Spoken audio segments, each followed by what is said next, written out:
फूटी किस्मत वाले ये कहानी जरूर पढ़ें। एक व्यक्ति जीवन में हर प्रकार से निराश था। लोग उसे मनहूस के नाम से बुलाते थे। एक ज्ञानी पंडित ने उसे बताया कि तेरा भाग्य फला पर्वत पर सोया हुआ है, तू उसे जाकर जगा ले तो तेरा भाग्य तेरे साथ हो जाएगा।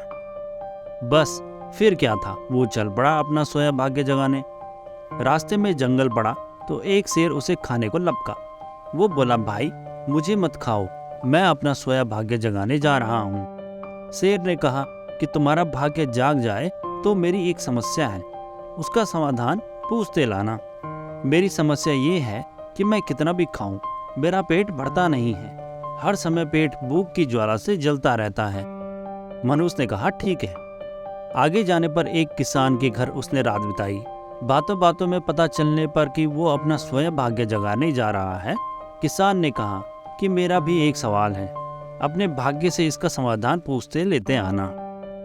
मेरे खेत में मैं कितनी भी मेहनत कर लूं, पैदावार अच्छी नहीं है। मेरी शादी योग्य एक कन्या है, उसका विवाह इन परिस्थितियों में मैं कैसे कर पाऊंगा।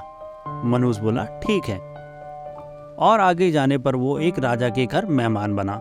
रात्रि भोज के उपरांत राजा के ये जानने पर कि वो अपने भाग्य को जगाने जा रहा है, उसने कहा कि मेरी परेशानी का हल भी अपने भाग्य से पूछते हुए आना। मेरी परेशानी ये है कि कितनी भी समझदारी से राज्य चलाऊं, मेरे राज्य में अराजकता का बोलबाला ही बना रहता है। मनहूस ने उसे भी कहा, ठीक है। अब वो पर्वत के पास पहुंच चुका था। वहां पर उसने अपने सोए भाग्य को झिंझोड़कर जगाया। उठो उठो, मैं तुम्हें जगाने आया हूँ। उसके भाग्य ने एक अंगड़ाई ली और उसके साथ चल दिया। उसका भाग्य बोला, अब मैं तुम्हारे साथ हरदम रहूंगा। अब वो मनहूस ना रह गया, बल्कि भाग्यशाली व्यक्ति बन गया था और अपने भाग्य की बदौलत वो सारे सवालों के जवाब जानता था।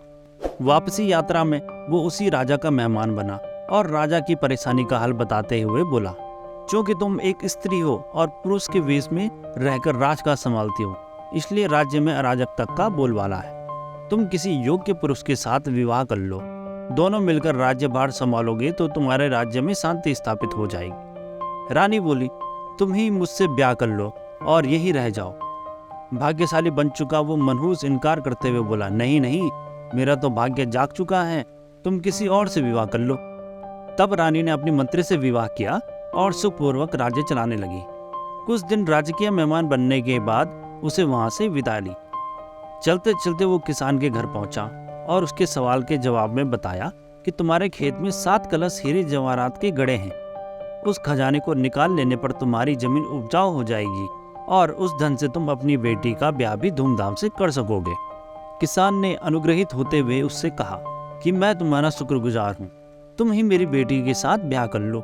पर भाग्यशाली बन चुका हुआ व्यक्ति बोला, नहीं नहीं, मेरा तो भाग्योदय हो चुका है, तुम कहीं और अपनी सुंदर कन्या का विवाह कर लो। किसान ने उचित वर देखकर अपनी कन्या का विवाह किया और सुखपूर्वक रहने लगा।